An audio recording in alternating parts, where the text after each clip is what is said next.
Hello everyone and welcome back to the Chris Talks Football Podcast, episode number 27 today. And today we're going to be reflecting back on the weekend's results in the Premier League, some in-depth analysis into each team and what this result in the Premier League means to them. We'll also be taking a look at the Champions League because of course it is the week where the Champions League round of 16 ties are coming to an end.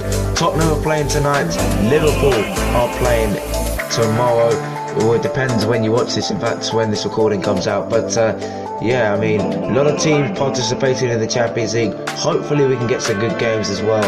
We'll also be taking a look at what happened in the EFL. A lot of things have happened in the EFL and of course around Europe, but it's been an eventful week in not just in England, just in Europe. Of course we've had a lot of things that have happened on with the federation governing bodies of each country's football association, so we'll be talking about that in a little while.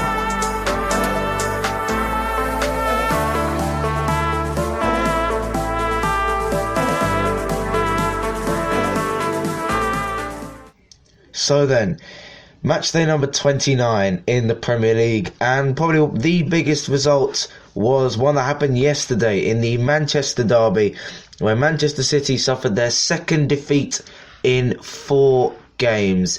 Off the back of a really positive week, of course, for Manchester City. They beat Real Madrid in the Champions League first leg. Of course, they've got Real Madrid at home next week. This really wasn't a good result for them, in my opinion. I think a 2-0 defeat. That defeat for Liverpool against Watford should have at least put a little bit of life into Manchester City, but of course they know themselves they're out of the title race. 2 really big errors from Ederson led to the 2 goals that Manchester United scored, and Ederson looked as erratic as a 16-year-old on his first I'm going nowhere with this. Let me just do that again. As an erratic as a 16-year-old in bed for the first time. But Anthony Martial and Scott McTominay scoring the 2 goals. McTominay with a pick of the bunch, a 40-yard lob with Ederson's awful back pass, awful pass out from the back, and Manchester City pretty much are doomed really. They're in second place. They are nowhere near City. And once again, we've said this time and again this season, they are going to be under threat from Leicester. And we'll talk about them in a bit. But Manchester United, they're very close to the Champions League. Bruno Fernandes and Anthony Martial and Ole, for that reason, have absolutely transformed Manchester United since January. For them, they've now won 3 of their past 4 games since the window ended, which is really good to see. Bruno Fernandes has done really well in a Manchester United shirt. Ole Gunnar Solskjaer's got his tactics right, his team scoring, and United do the double over City, which is really good to see. And it does look like Rashford's injury was paled into insignificance because, of course, with Rashford, Manchester United would have done really well in those 2 games that they drew. But I think that with Fernandes, Pogba and Rashford, that is a good trio of attacking midfielders and strikers. Really good trio. And I think if Martial can start scoring a few goals now, I think Manchester United could begin a late push for the top 4. I think that, I predicted them to finish 5th at the start of the season with the squad they had. Did not expect them to sign Bruno Fernandes because I thought, they'll just do Manchester United and pull out at the last minute like they did for Dybala. But they've done exceptional. They really have, and I think part of it is down to Fernandes in the past couple of weeks. They've got 12 wins, which is only 2 less than Chelsea. So, in my opinion, I think Chelsea should be a little bit worried. They're only 3 points in front of United. And, of course, with Manchester City's ban from the Champions League, maybe if United finish 5th, it qualifies for the Champions League because, of course, Manchester City's second place won't count towards Europe. So who knows what could happen in the next couple of days. But really good to see Manchester City though, 2 defeats out of the last 4. What is going on? Is it a little bit of hangover from the Carabao Cup win, 2-1 against Aston Villa last weekend? I have no idea, because Aguero had one good chance, but the rest of the City team looked a little bit lethargic, not really creating a lot of chances. And you have to say that Manchester United have played reasonably well against the big teams. I mean, they won it at Chelsea at the start of the season. They've won against Tottenham. They've won against They won against Arsenal, of course, before in the Emirates, I believe, or something like. No, they haven't won against Arsenal. Just remembered. They've won against Manchester City. They've done the double, and of course they held Liverpool to a 1-1 draw at home. So their home form is what's probably going to be keeping them in the race for the top 4. But they do have to look, upwards to the likes of Leicester City, because Leicester beat Aston Villa by 4-0, and Aston Villa now, that's 4 defeats in a row. And their defence, of course, they conceded the most goals in the Premier League in 56. Okay, they can score a few goals, but they're just doomed, are they? Aston Villa, they're 2 points from safety after Watford's defeat. We'll talk about them in a bit. But Leicester, finally, Jamie Vardy has his first goals in 2020, and it is a brace. He hasn't scored since Christmas, and so of course Vardy needed a few goals. He's still top scorer with, I believe, 19 goals for the season. It's been another masterclass of a season for Vardy. Of course, he did have that little 2-month hiatus in December, January, February, so it hasn't been perfect for him, but he's going to score another 20-plus goals season, so it's really good for Leicester. And they are back on form. They were winless in their last 4 games, 2 draws and 2 defeats. Finally, they get back on track. They've had the same defeats as Manchester United, 8 defeats there, but Leicester have scored 58 goals, and they've also conceded the third best defensive record in the league, Leicester. So really good season for Leicester. I really do think they deserve that second place. I think they will now primarily go for second place. I don't think they'll ever look back at the chasing pack, of course, because before the win against Aston Villa, which they dominated, by the way, Harvey Barnes scoring twice, Jamie Vardy getting a penalty after Tyrone Mings' handball, which was a handball. He stuck his left arm out, I believe. So good result for Leicester. They will press on, and hopefully they'll probably pray that Manchester City slip up maybe 1 or 2 times, maybe the European, and the fact that, of course, they need to win the Champions League this season will catch up to them, and maybe their performances in the Premier League will slide off towards the end of the season. They've only lost 1 more game than Manchester City, so whatever happens, it's a good season if Leicester finish in 3rd or 4th. But Aston Villa, absolutely, they look doomed. I mean, Samatta, yes, he scored in the Carabao Cup final. Yes, he scored in a couple of games here and there, but he didn't really show up today. Jack Grealish didn't show up today, as did the likes of Trezeguet or their fullbacks. They didn't really do well, and that's the thing. That's why I think Aston Villa will go down. I think they've spent too much money on players that are unproven in the Premier League. I mean, Samatta, as I said in the last episode, looks like a decent buy. Grealish will probably be off. I mean, he doesn't want to spend another season in the Championship because he's too good for the Championship. He's a good player. He's one of the best number 10s that England have in the Premier League right now. He's rivaling the likes of Dele Alli and James Maddison because Grealish is doing so well. But that is the reason why he's not in the England squad, because he's not consistent enough in the Premier League. And, as long as James Maddison and Dele Alli are doing well, I don't think Jack Grealish will ever be in the England squad, because let's not forget, Grealish, I believe, is 24. So this is the start of his peak. So he needs to get a move, I think. Probably to Leicester, because if James Maddison does decide to go to Manchester United in the summer, then it's going to be hard for them to replace. And I think Jack Grealish will be a good replacement for Leicester if Maddison does go to Manchester United in the summer. But, I mean, in the Championship, they're going to have to sort of stick with their team. The likes of Ezri Konsa, who's been in the Championship before with Brentford. And, yeah, I mean, that's what happens when you spend too much money. They are pretty much doing what Fulham did last season, and look where they are now. Battling it out in the playoffs, but still, They're not in the Premier League. But Watford, they didn't have a good homecoming. They lost to Crystal Palace 1-0. Jordan Ayew has done really well this season, I think, for Crystal Palace. Considering the fact that Zaha hasn't been on top form. He's still been a good player, but just hasn't been on top form. Obviously, Benteke can't score to save his life.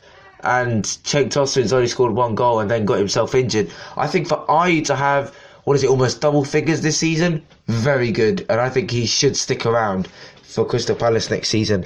Roy Hodgson signed a 1-year contract extension. That's very good. He's going to be in his 4th decade of management next season. That's incredible to think. Roy Hodgson, it feels like he's been around forever, but still doing well in the Premier League. Crystal Palace are pretty much in the top half there, joint on points with Burnley. 3 wins in a row. They beat Brighton last weekend, and now they've beaten Aston Villa. So the teams below them, they're doing the job over, and to good effect. They've conceded 32 goals, which is 4 less than Arsenal, and only 2 more than Manchester United, and only 1 more than Manchester City. This is a good season for Crystal Palace. I think they finished 11th and 12th a couple of seasons, and they're going to do it again, I think. I mean, they're only 3 points from Tottenham Hotspur, who are in 8th place, who we're now going to talk about Tottenham, because they now extend their winless run to 3 games, 2 defeats in the last 3. They drew against Burnley 1-1, and it was going really well for Burnley. They were, of course, coming off the back of 2 wins in their past 3 games, but they drew with this one. Chris Wood scoring a goal. He's been really good, I think, since his arrival from Leeds a couple of years ago. The defence, though, still needs a little bit of work. I mean, yes, they've scored 34 goals, but they've also conceded 40 goals, which is the same as Tottenham. And, of course, Tottenham have already sacked their manager. So, the defence needs to shape up a little bit from Burnley. But they are where they are in the league. Dele Alli scoring a penalty, I believe. So, that's his 50th Premier League goal. It doesn't feel like his 50th Premier League goal. It feels like he scored about 20.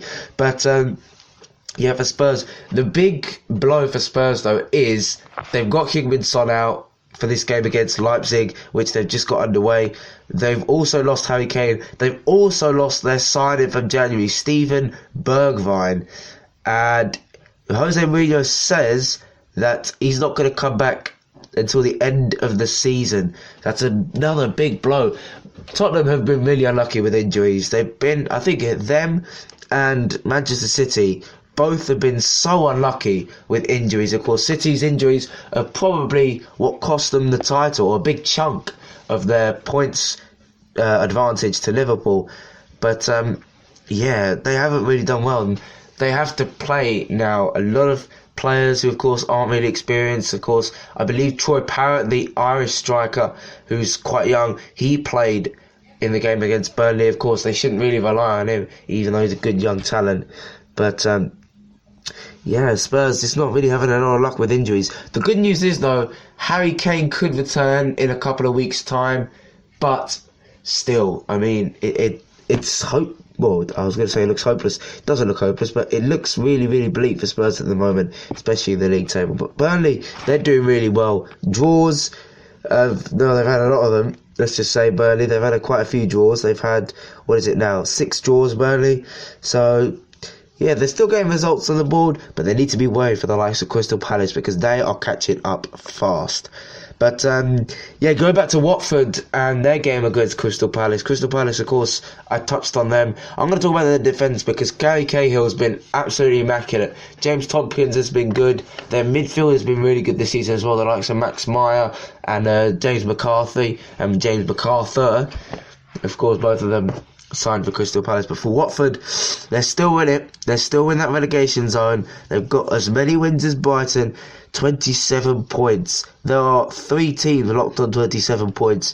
One of them, who we're going to talk about now, West Ham. They've now conceded 50 goals.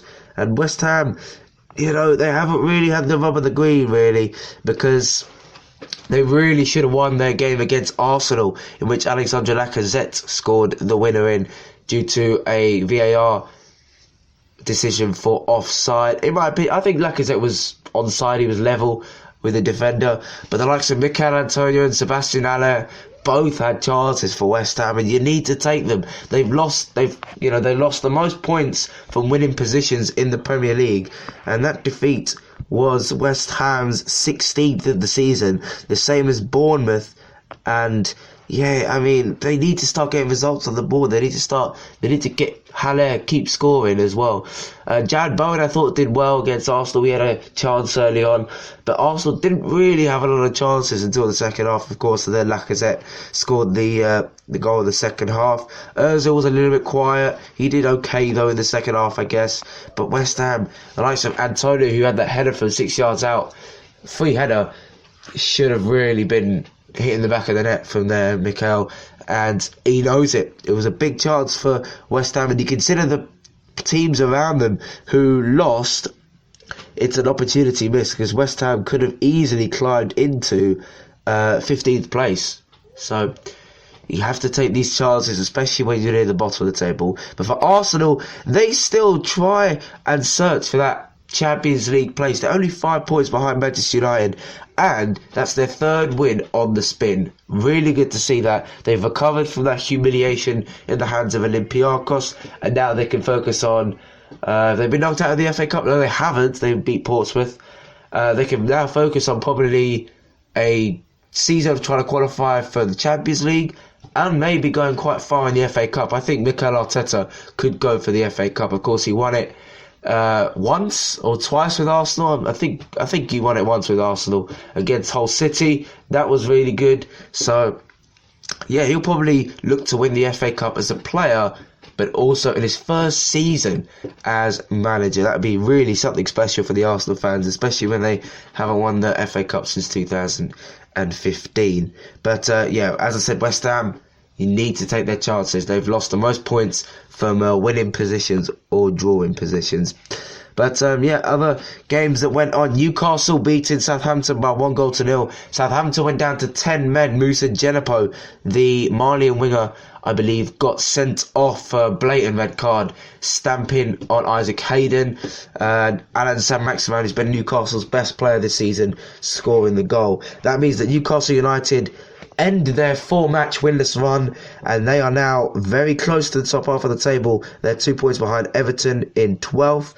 As for Southampton, it's 4 defeats in the last 5, and that little mid-season rally that happened under Hasenhüttl now looks to be in a little bit of danger. They haven't got Danny Ings scoring for the past couple of games. I think since the FA Cup against Spurs was the last time he scored for Southampton, so they need Ings scoring once again, because that will take Southampton potentially into the top half of the table. For Newcastle, there are 35 points, Southampton on 34.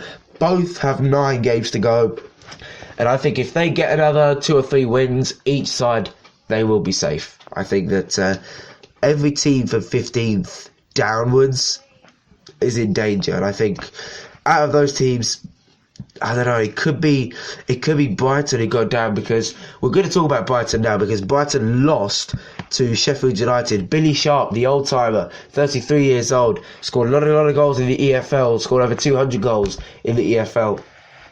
He scored a header against Norwich, but the real talking point from that game, Dean Henderson made an outstanding triple save, probably one of the saves of the month, and I know we're this early in May, one of the saves of the month, triple save, goal line, on his line, instinctive.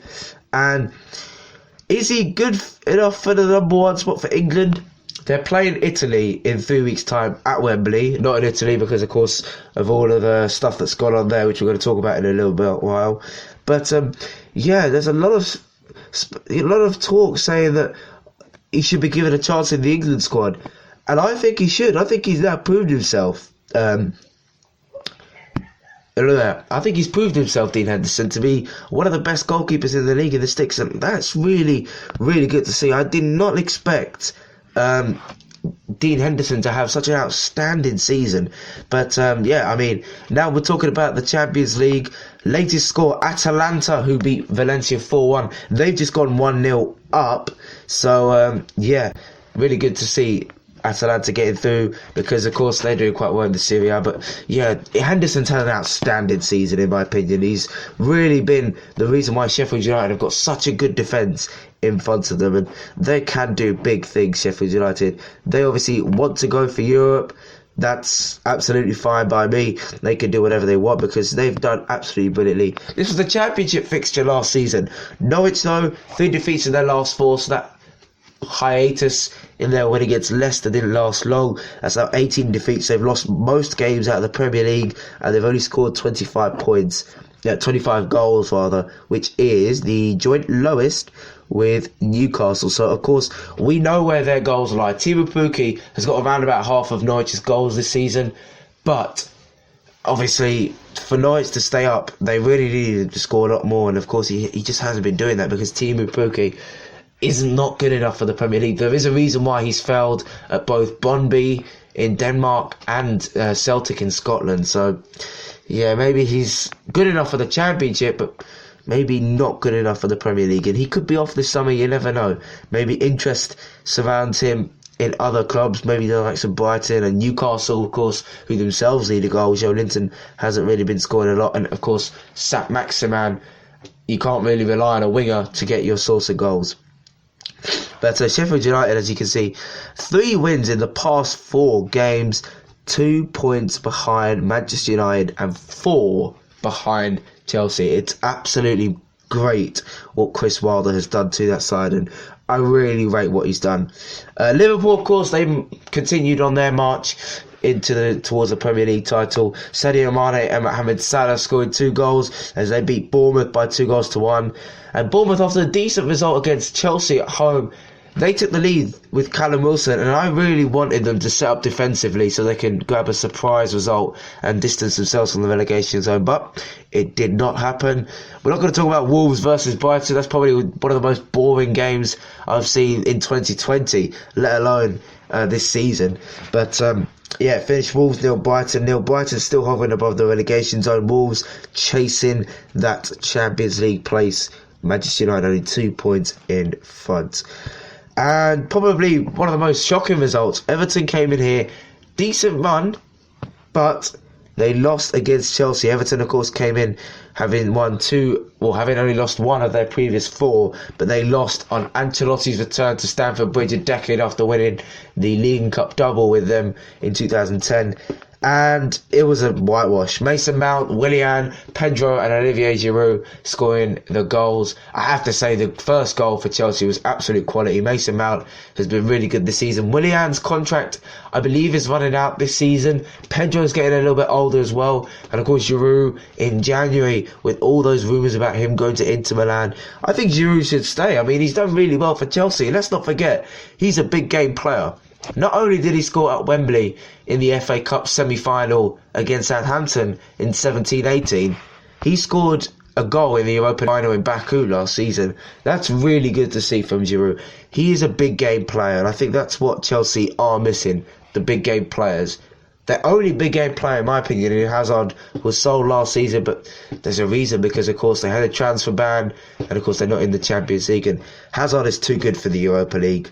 But for the likes of Giroud, Pedro and Willian, I think if they could give Willian a contract extension, that would be really good, because he's been key for the club despite not scoring a lot of goals. He's only scored like 25 goals or something in his whole Chelsea career, and he's been there for 5, 6 seasons, so needs to improve on his shooting boots. But assists wise, he's quality. Everton, though, did have one chance in the game. Dominic Calvert-Lewin, who some people have been tipping for an England call-up, despite the fact that he's not scored more than Danny Ings or Tammy Abraham this season. He had the chance of scuffing it wide from Kepa, who was starting today after apparent bust-up in training with Frank Lampard. So, yeah, good win for Chelsea. Of course, it keeps them in the top 4. 2 wins in their past 3. They face a really tough trip to Bayern Munich next week, and that could be too much, I think, for Chelsea. I don't think they'll do it. I think that 3-0 win, Serge Gnabry really loves scoring against London clubs. I think that's too much. But the Premier League table then looks like this. Liverpool are going to be the champions. Manchester City in second, Leicester 4 points behind in third, Chelsea in fourth, Manchester United fifth, Wolves in sixth, with Sheffield United and Tottenham Hotspur rounded out the top 8, Arsenal ninth, Burnley 1 point behind in 10th. In the relegation zone, Bournemouth only by 1 goal. They've conceded 1 more goal than Watford. Aston Villa as well as Norwich, who are probably going to be going down, Norwich and Villa. Into the EFL, the Championship, and there's been a lot of key moments that we have to talk about. Leeds United go back to the top of the Championship. Luke Ayling and Patrick Bamford scoring the goals in the Yorkshire derby against Huddersfield Town.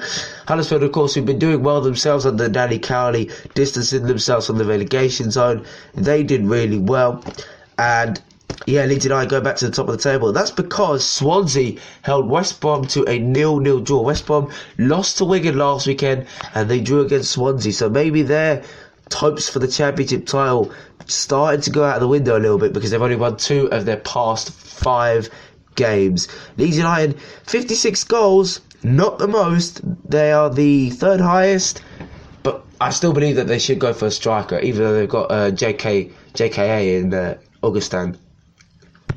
Speaking of promotion, Fulham, they are close. They are quite close now, 6 points. But the bad news is for Fulham, they drew. They drew against Bristol City. Nahki Wells has been such a joy to watch. He scored 15 goals in the Championship so far. And of course, he was a Burnley flop.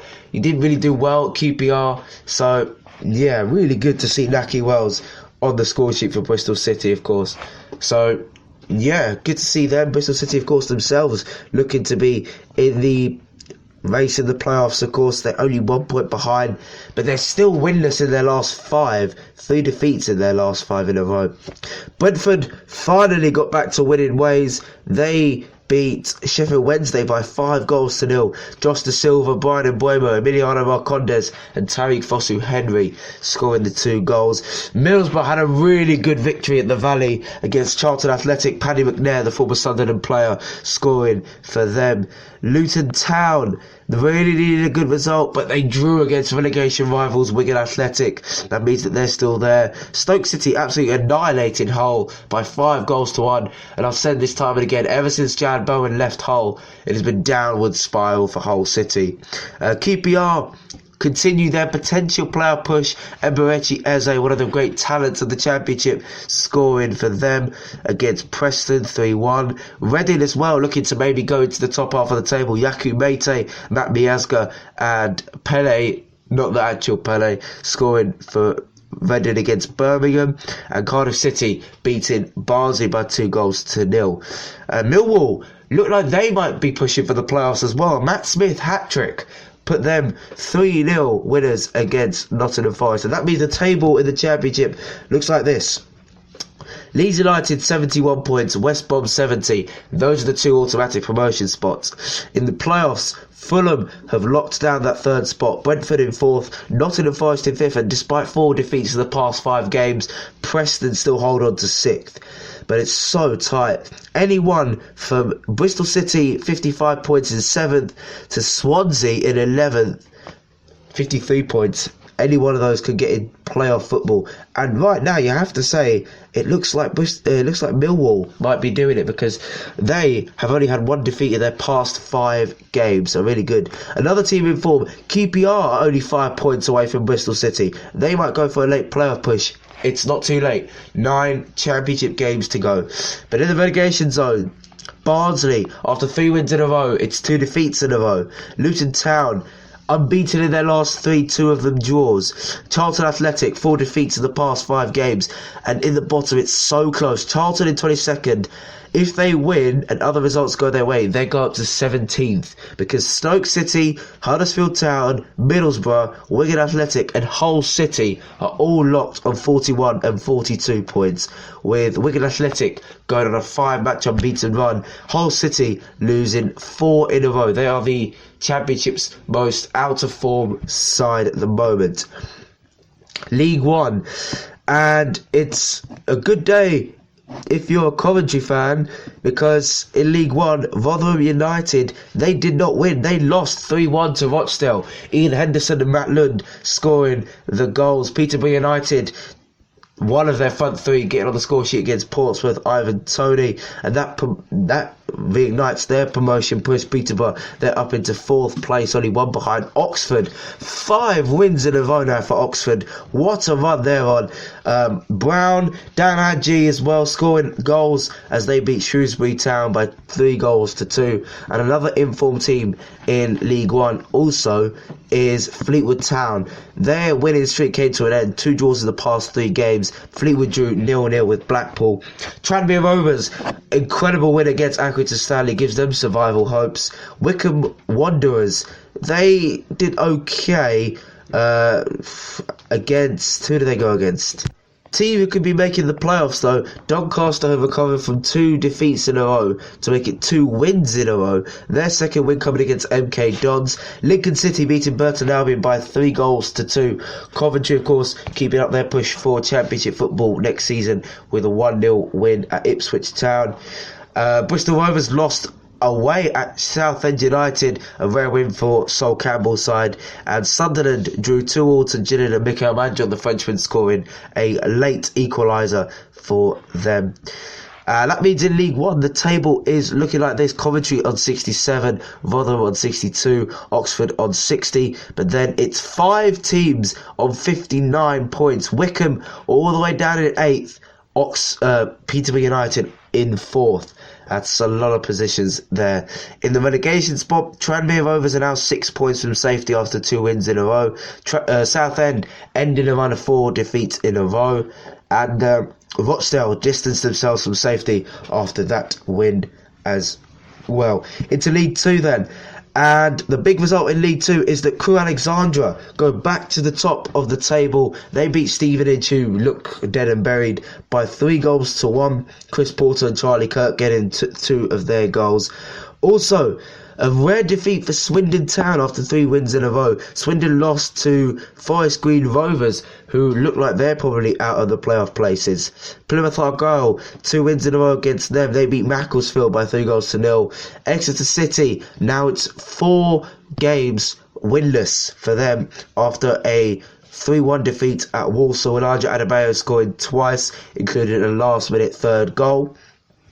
Cheltenham's winning streak of 4 in a row is over after Cheltenham Town drew with Port Vale 0-0. Port Vale still looking into the playoffs. That's 3 draws in a row for them. And for Colchester United, 2 wins in the past 3 games. It's a 3-0 win for them against Carlisle. The other results: Grimsby Town beating 2-0 Scunthorpe United. Crawley beating Oldham Athletic by 3-0. Leyton Orient beating Cambridge United by 2-1. Newport County beating Morecambe 1-0. Mansfield Town looking to push into the top, looking to push out of the bottom half of the table. They beat Northampton Town by 2-1. And Salford City beat Bradford by 2-0. And that means in the League 2 table, Crewe, Swindon, Plymouth and Exeter separated by 4 points. That's the top 4. The playoffs still tight. Port Vale and Bradford still within touching distance. They're 4 points behind as well. And at the bottom, Stevenage are 8 points behind Macclesfield. But there could be repercussions for Macclesfield after, again, their wages for the players and staff will fail to be paid on time. Morecambe look like they're going to be staying up alongside Mansfield. Into... a lot of things that are happening in Europe. Now, we're going to talk about the coronavirus. And I know people are going to say, but this is a football podcast. Why are you talking about coronavirus? And that's because it has been reported that the Nottingham Forest owner actually has been diagnosed with the coronavirus. And that is absolutely extraordinary. I have no idea. But one of the big stories, not just in football, but just around the world, is the fact that the Serie A season has been halted until the 3rd of April. No games will be taking place. This was an indication that this is a big problem, because in Italy it is such a big problem. I think 16 million people are quarantined over there. And basically, Juventus and Inter Milan, they had no supporters, empty stadium, a lot of games, empty stadium in Italy as well. And there are also Spanish and French league games that are being played behind closed doors. So it's a lot of things to, to consider for the coronavirus. And the thing is, it might actually come here. There's been quite a few speculations saying that it might actually be here. You never know. But yeah, it's also been reported that the Italian Federation has said that the CER season might not finish if there's not an epidemic for the cure. It's absolutely incredible how this has been allowed to happen. The fact that this virus has been so deadly and so attracted to people that, you know, pretty much the whole of it, well, the whole of Milan, the whole of Italy is on lockdown with this. People in Spain have also got it. Barcelona will play their game against Napoli behind closed doors. Can you imagine? Messi and Ronaldo have now played games in front of no one. That is incredible. But also, Manchester United and Chelsea, their games will be played behind closed doors. It's been confirmed. Chelsea will play Bayern Munich behind closed doors. Manchester United will play Lask, the Austrian side, behind closed doors. And it's not just Italy and Spain and France. It looks like it might be spreading over to Germany and Austria, because, you know, if it didn't, it wouldn't be behind closed doors. This is such a bizarre incident. It spread so quickly. And the fact is that apparently it might come over to the UK. And can you imagine what that would do for the Premier League? That would ultimately, it would ruin viewing for the supporters in the Premier League. And I think it will have more an impact on the EFL. And the EFL have said this, that the coronavirus, if found in Britain and they're not able to do it, it could be deadly. But yeah, think of the EFL clubs that are struggling right now. The likes of Southend, Bolton are still struggling, which many people still don't realise. Who else? Macclesfield Town are struggling. Stevenage are struggling. And Oldham Athletic, who of course have now bought Boundary Park, and those clubs with like debts and HMRC winding up orders, this is going to impact them a lot. I don't think there's many in the Football League that, you know, still have money problems, but if they do, this virus could be potentially not just impacting the supporters in the fact that they can't go to games, but it could also be impacting on the actual club, because if they can't get any supporters in, there's not going to be any sales, there's not going to be any tickets sold, they're not going to make any money, they're pretty much just playing for fun. So it's a big issue, and the fact that a lot of games have been played behind closed doors. Of course, the Chinese Grand Prix for Formula 1 has been suspended. Australia's now a little bit in doubt. A lot of sporting events have been caused to be, you know, not happening by the virus, and it's such a bizarre and unexpected turn, really. But yeah, talking about the Champions League, of course, Red Bull Leipzig are 2-0 up against Tottenham Hotspur. Marcel Sabitzer, the Austrian, scoring 2 goals, and that means Spurs will have to score 4 goals, because of course Leipzig got the away goal at I always said White Hart Lane, at the Tottenham Hotspur Stadium. Spurs, they're probably going to be out of the Champions League. Valencia have equalised against Atalanta 5-2 now on aggregate. The games in the Champions League tomorrow are Borussia Dortmund against Paris Saint-Germain. That will be behind closed doors. And of course Liverpool against Atletico Madrid. And a big plus for Liverpool is that they might get their captain Jordan Henderson fit for that Atletico game at home. Of course, that Atletico game will be played with supporters, which is probably good news for Liverpool fans.